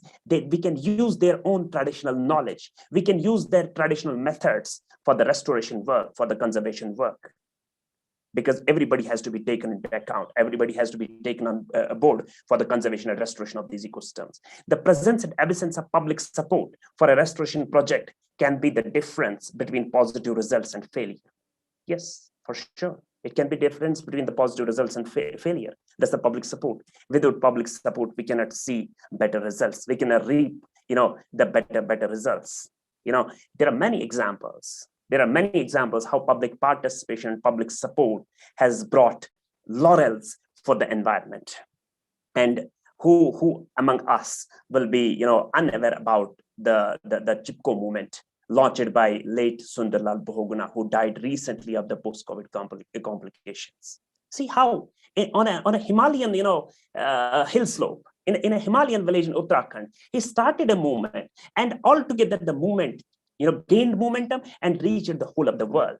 It gained the public support, and see what happened by means of the public support, how beautiful the movement it turned out to be. People started taking it as a guide for themselves, not only in the developing nations, but the developed countries as well. They tried to emulate whatever principles were laid down by late Sundarlal Bhogna. So this is what happens by means of public support. So coordination with the people and organizations that may be affected by the project can help build the support needed to get the project moving and ensure long-term protection of the restored area. This is what mistake we usually do while starting up a project at a particular place. We skip the people who are inhabiting the particular place. We skip the major stakeholders, and once we skip the major stakeholders, we always see the problems. There have been certain movements, you must be aware about those movements, like there's the Silent Valley project is there. There are many other movements that have been started in India and elsewhere in the world, because we have skipped the main stakeholders, the major stakeholders at a particular place. So we need to take them into coordination. We need to take them on board to see and ensure long-term protection of the restored areas. In addition, partnership with the stakeholders can also add useful resources ranging from money and technical expertise to volunteer help with the implementation and monitoring. So these are the guiding principles, and this is how the guiding principles had to be taken into account. While following these guiding principles, that's restoring ecological integrity, natural structure, natural functions, and the watersheds, the landscape context, the ongoing cause of land degradation, then achieving the measurable goals, or we can say the focus on feasibility, reference sites, and long-term self-sustainability, or we can say long-term sustainable goals, the 17 sustainable development goals of the United Nations. In order to achieve them, we have to go through in a programmed manner. We have to take on board everybody, from public to the government, from academia to industry. Then only we can expect something good to happen. Then only we can see that these guiding principles really, in real sense, they guide us in the restoration process. For the purpose of tracking net gains in wetland, restoration is divided into two parts. For the purpose, we always look towards the net gains. When we start the wetland restoration process, we always look towards the net gain process. And in the net gain process, we have divided the restoration into two. That's re-establishment and rehabilitation. The re-establishment, what it talks about, the manipulation of physical, chemical, and biological characteristics of a site with the goal of returning natural, historic functions to a former wetland. Re-establishment results in rebuilding a former wetland and resulting in a gain in wetland acres. Re-establishing helps us in increasing the acreage of the wetland. And then rehabilitation, the manipulation of physical, chemical, and biological, because I have already talked about the integral components. These are the integral components of a wetland ecosystem. So rehabilitation includes a manipulation in the integral component site of these wetlands with the goal of repairing natural, historic functions of the degraded wetlands. Means rehabilitation results in a gain in wetland functions, but does not result in a gain in wetland acres or wetland acreage. See, we need both. When we talk about the restoration of the wetlands, we need both the restoration of the wetland functions and the restoration of the wetland acreage. We need to increase the acreage. We need to increase the area of the wetlands. Plus, we need to enhance the functions of these wetlands. So that's why we say that for tracking the net gains of wetland restoration process, we divide it into re-establishment and rehabilitation. And in re-establishment, we talk about, we focus on the increased acreage of the wetlands. And in rehabilitation, we talk about the increased, functions of the wetlands, total functions of the wetlands. The prerequisites of wetland restoration. What are the prerequisites? Now we start moving towards the restoration, how we can restore the ecosystems. But the prerequisites for wetland restoration, many prerequisites are there. Number one is to know the wetland ingredients. What are the ingredients of the wetland? Because only then can we restore a particular system, any system, when we know the ingredients. For example, if we have to fix the problem in a table fan, a person must be acquainted with the parts of the table fan, with the cables, with the switches, with the phone, with the motor and all that. Once a person is acquainted, is well experienced, is having a proper knowledge about the components of the table fan, he or she can fix the problem there. And if we take the table fan to a person who doesn't know the actual ingredients of the table fan, how can he fix? Maybe he may connect the switch with such a part that will move the fan of the the wings of the table fan in a reverse direction, and we won't be able to get the achievable results from that table fan. So similarly, we need to know the wetland ingredients. We need to know the hydrology. We need to know the soil. We need to know the hydric soils, the wetland vegetation, because then only we can manipulate it. Then only we can change it. Then only we can reframe and reestablish the components. So we must be having all the knowledge. We can say we must be, specialists in knowing the ingredients of the wetlands, because this is a prerequisite. Number 2 is locating restoration sites. Number 2 is locating restoration sites. Locating restoration sites, identifying a drained wetland is the first step in restoring it. We have to identify which particular wetland is to be taken on account for restoration process. We need to identify it. We need to locate it. Some degraded or partially drained wetlands are rapidly apparent, while others may be apparent only through a review of soil maps, photographs, or other records. I mean to say, some wetlands, when we have a first look onto them, we see, signs of degradation on the wetland. But some are degraded, but we are not able to observe the degradation. So we have to dive deeper into them. We have to dive deeper into the soil maps of those wetlands, the photographs of those wetlands, and other records. A field inspection is needed, because a field inspection can also help us to identify the restorable wetlands. Number 3 is some work has to be done before beginning the project. Wetland restoration is typically not a do-it-yourself project. So you must understand that. It's not a do-it-yourself project. It needs expert guidance from the wildlife biologists, from the wetland specialists who can help assess the project area, look for potential impacts to others, and determine if hydric soils and a water source are present. While doing a work, we need to take into account the different components of nature. We need to see, you might, this is a common example. When we go to a doctor, the doctor asks us about the problem we face. And then he talks about the family history. Why he talks about the family history? Why he discusses the problem with us? Why he tries to understand the problem? Because he wants to prescribe a medicine that can actually cure the problem, but not to prescribe a medicine that can, aggravate our problems, that can lead to some side effects. So similarly, we have a problem somewhere in the system. We need to correct it. We need to fix it by means of, we need to remediate it. But for remediation of the same, we need to understand the whole system. We need to have an expert view. We need to have an expert opinion, so that we can correct it, we can fix it in a proper way without creating problems for some other components of the environment. Projects begin with planning to determine feasibility and design. Without proper planning, projects may lead to problems for you and your neighborhood. Develop a reasonable management goal and stick to it. So we need to develop a reasonable project development goal, management goal, restoration goal, and then stick to the goal. Safety is a primary concern, both during and after construction. During and after the restoration measures, safety is an important issue. Also, the good neighbor policy applies. You don't want to flood a neighbor's crop field or basement or interrupt their drainage. By talking with your neighbors, you can address this concern and may find they want to join it on the project. Maybe. We go lucky that way by interacting with the neighbors. Maybe they have an expertise. Maybe they have some traditional knowledge. Maybe they have some tips for the restoration of the wetlands that they may join us in the process of restoration. In addition, watershed size is important. Too much water or too little water may mean the project is not workable. So this is the work. These are the prerequisites of the restoration process. And what the process of restoration says. How we restore actually the wetlands. What's the process of restoration?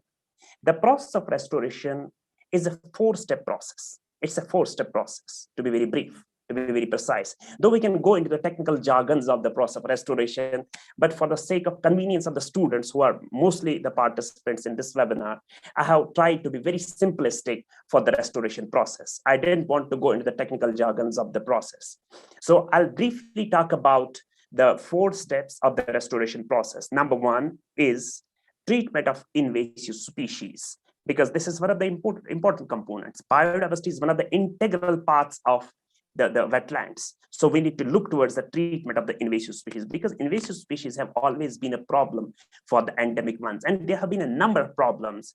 I mean, you must be hopefully aware about the introduction of Nile perch into Lake Victoria, how the introduction of Lake Victoria led to the, extinction, led to the destruction of number of, tens of endemic species in Lake Victoria. Though it cleared the Lake Victoria, but still it created a problem. So we need to treat the invasive species. Even before excavation work occurs, the step to remove invasive species begins. It's not that, after starting the process, no. Even before starting the process of restoration, actual excavation work, the process starts. This is often done with herbicide treatment. How can we do it? This can be done by herbicide treatment, controlled burning, or even mowing or trimming. Herbicide applications are most common.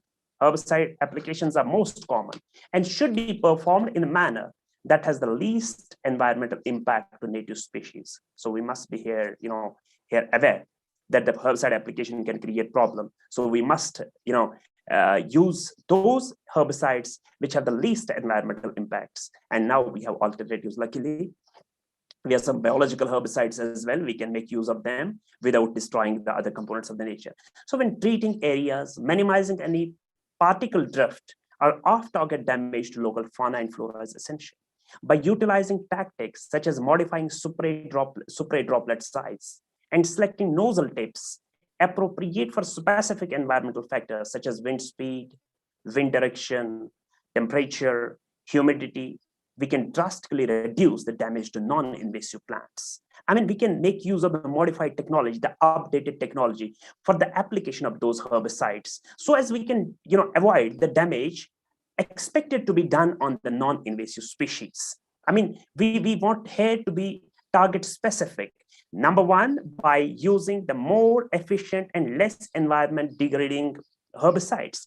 And number 2, using the updated and environmentally sound technology, which can only target the invasive species, leaving aside the non-invasive ones. Consideration of posting public notices indicating areas of recent herbicide application. This is very important. We have to post notices for the general public. Maybe some person unknowingly goes there and collects some food from that place, collect some fodder from that place, collect some fiber from that place, and gets targeted by that herbicide. No, we need to post a public notice over there that this area has been applied by the herbicides, including information that clearly delineates the treatment area. We need to delineate a treatment area, the date of treatment that has to be written in the notice. Appropriate precautions are to be taken. The date when re-entry is safe, that has to be mentioned in the public notice. That means the public notice should contain every minute detail about the safety of the people living over there. And then after re-entry, there should be a phone number for additional information that becomes necessary at different points in time.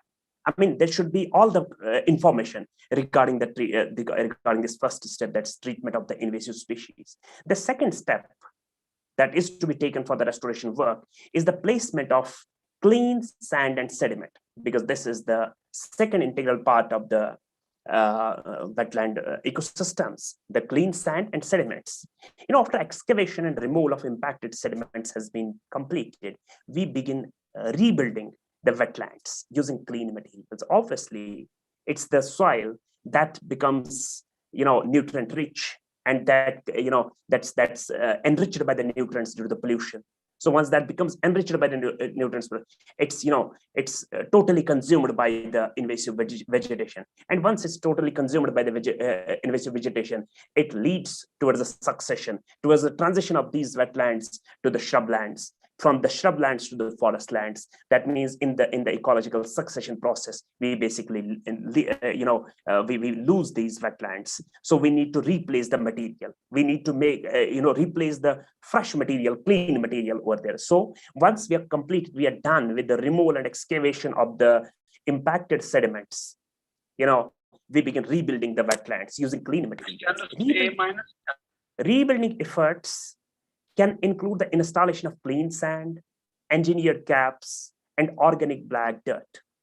This material can come from nearby borrow sites or is brought in from distant locations. I mean, we can borrow it from distant locations as well. No big deal in that.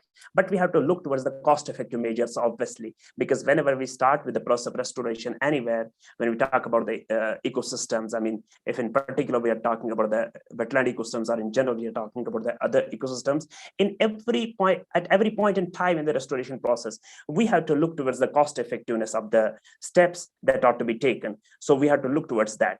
The placement of clean material can be facilitated in several ways. I mean, several ways are there by which we can facilitate the placement of clean material into the newly constructed sites and the re-established sites.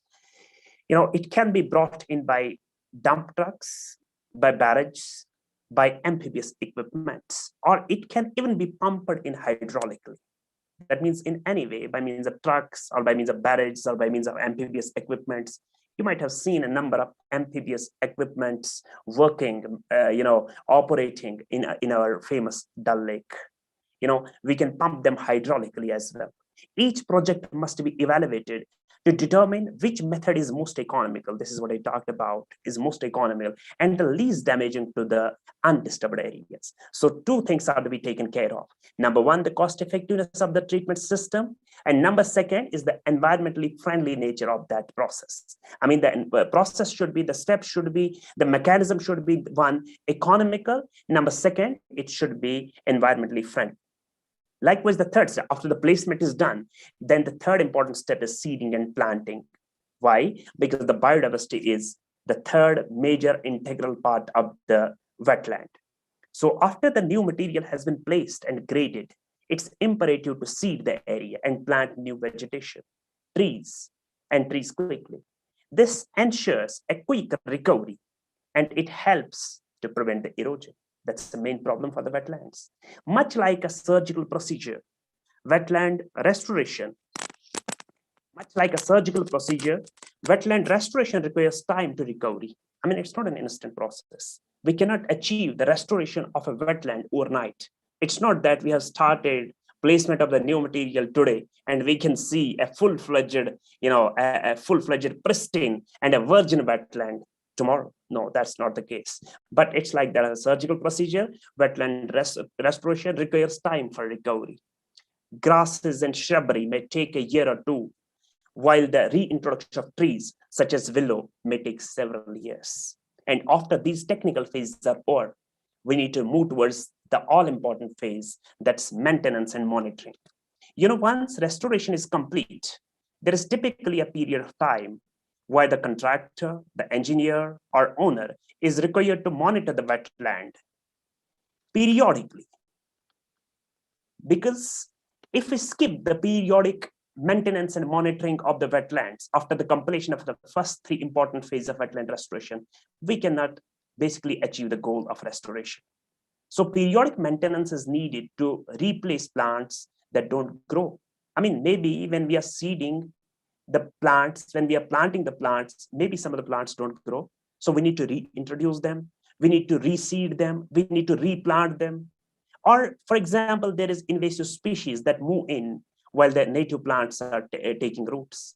I mean, we never know. It's a natural process. It can happen. There's always the seed dispersal in the nature that happens. There's a natural mechanism. So, for example, somehow an invasive species comes and overtakes the natural wetland. So we need to continuously monitor it, because once we continuously monitor,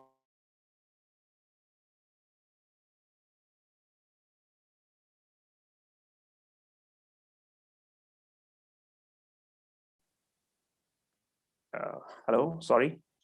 There's a hello. Hope I'm audible. Hope I'm audible. Okay, thank you so much. So I need to say, when we have completed the process, the first 3 phases of the restoration process, we need to continuously monitor it, because continuous monitoring and maintenance can help us in, in seeing off the invasive plants from that restoration site. Maintenance includes, but is not limited to, selective herbicide application, mowing, reseeding, replanting, and watering. It definitely includes all these phases, but it's not limited to only those. I mean, we should not limit our vision. We should not limit our, work to those steps only. It goes beyond that even. Controlling any leftover or regrown invasive species can be accomplished through physical removal, mowing, or spot herbicide application. Maintaining the wetland areas is a continuous process throughout the growing period until the vegetation takes hold. Wetland restoration takes time. And though the first 3 steps can be accomplished fairly quickly, the long-term success of restoration will depend on the effort put forth in the last step of maintenance and monitoring. This is a crucial step in the management of a restored wetland. And when it is done in a well-defined manner, the wetland will continue to be a vibrant natural habitat for many species of plants and animals for generations to come. We can see all the benefits that we have talked about in the second slide. We can see all the benefits for the present generation, as well as the recovery of the benefits for the future coming generation, once we continuously monitor and maintain the wetlands after the first 3 phases.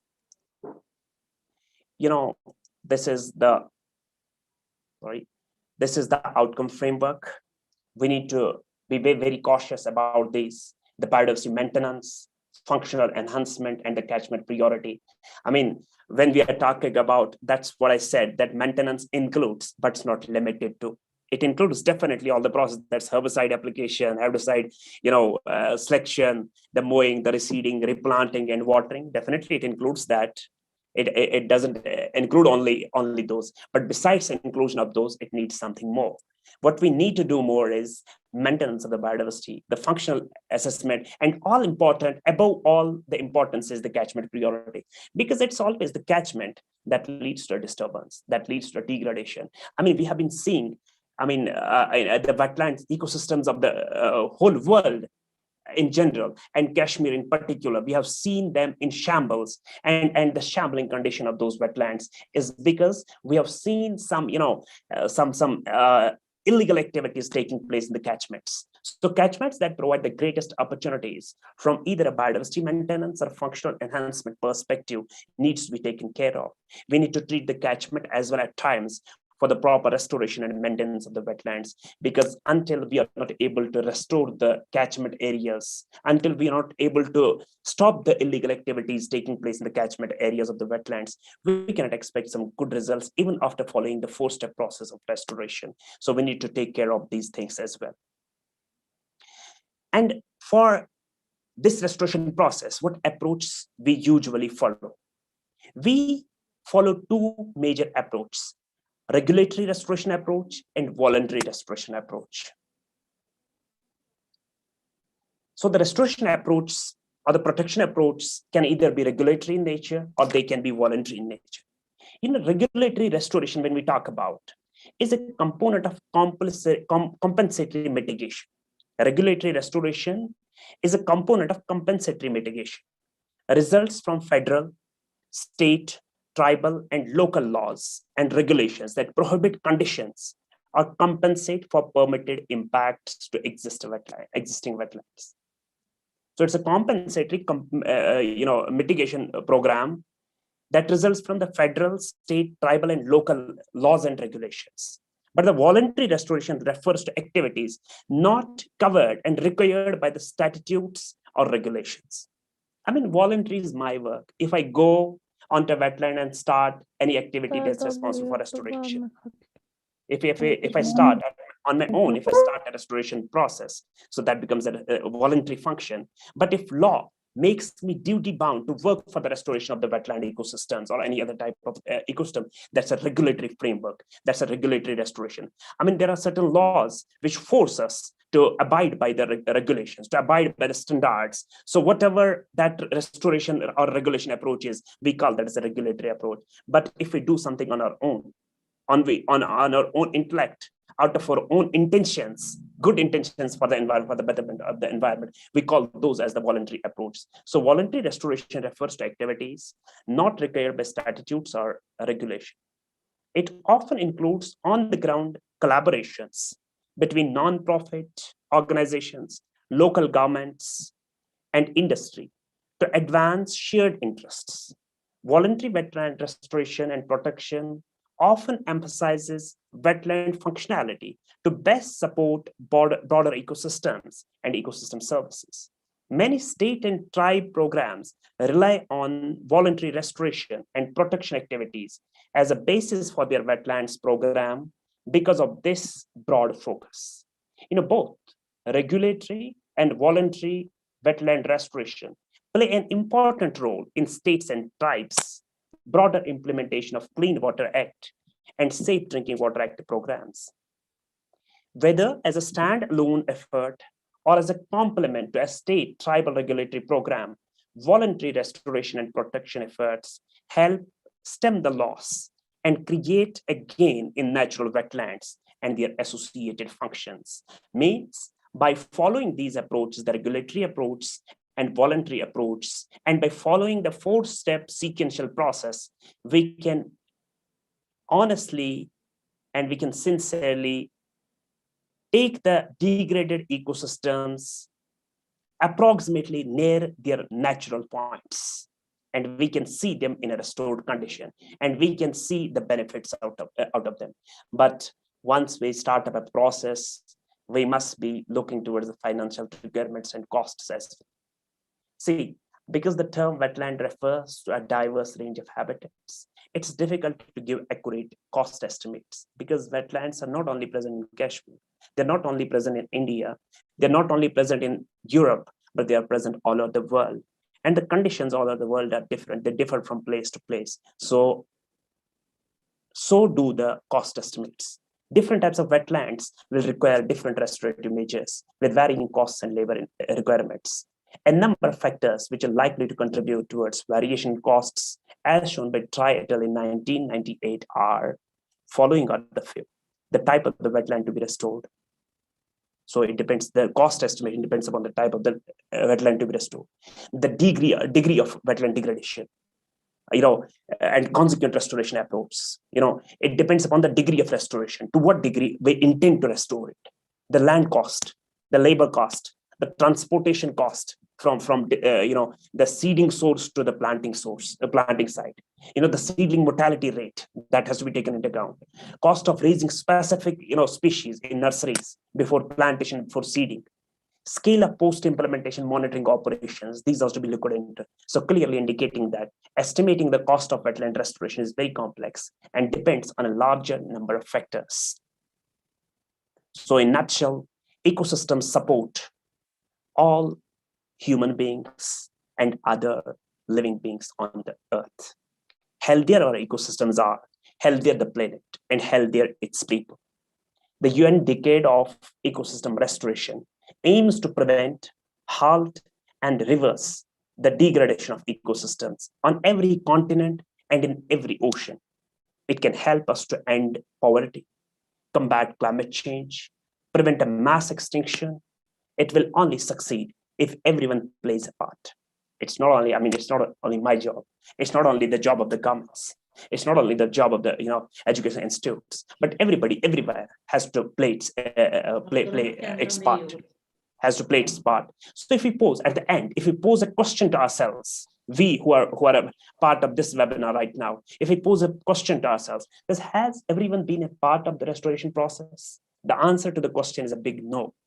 It's a big no. No, we have not been doing that. We have not been, playing our role in that. We have not been playing our part. We have been talking, but have not been practically doing anything for the restoration of the ecosystem. So what's the need? So let's take the pledge to restore the ecosystems for a better life, because we all share a single planet and must work as a single community for the restoration of these ecosystems. With these words, I thank you for your attention. Thank you very much. Thank you, Suhaib, Thank you, ma'am. for your valuable suggestions. I think you have been able to reach to all the students. I think the message has reached to every student or every participant who is joined with us at this time with this webinar, that you spoke at length about the different wetlands, how we need to take care of the ones which have got degraded. So the aim behind this webinar was to reach to masses with the message that we need to restore our degraded ecosystems and to preserve those ecosystems which are still intact. So now I would request all the participants to put forth any questions if they have. So participants, over to you. So if you want to ask any question, so please come forward.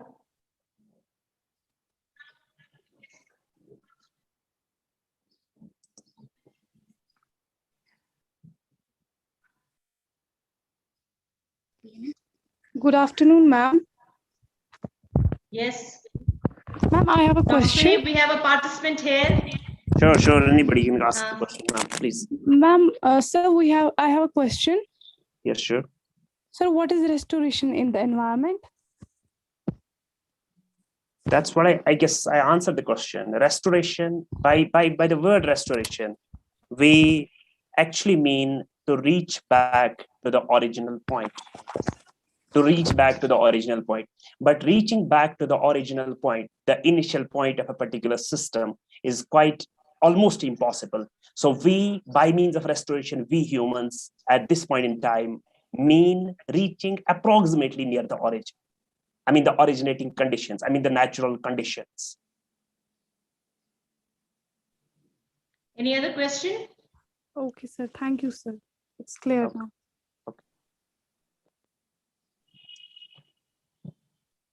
Any other? No, ma'am. Okay, I think we don't have any questions now. Thank you, Suhaib, for joining us. Thank you, ma'am. We have come to the end of the webinar. I thank our speakers for their presentations. It was really a pleasure being with you today. And I would like to thank everyone who made this meeting possible. So thank you once again for a smooth organization of this webinar, whoso was today connected with us. Thank you once again. Thank you very much. Thank you.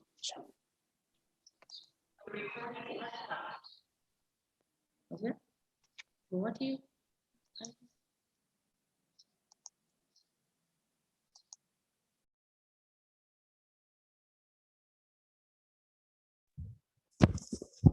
Ma'am, with your permission, shall we leave now? I'm not audible to you.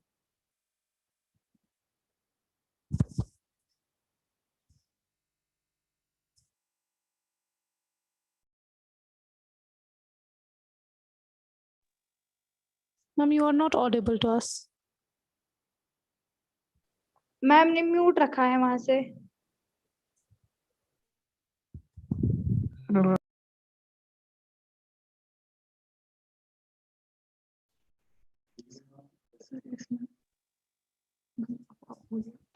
You can leave.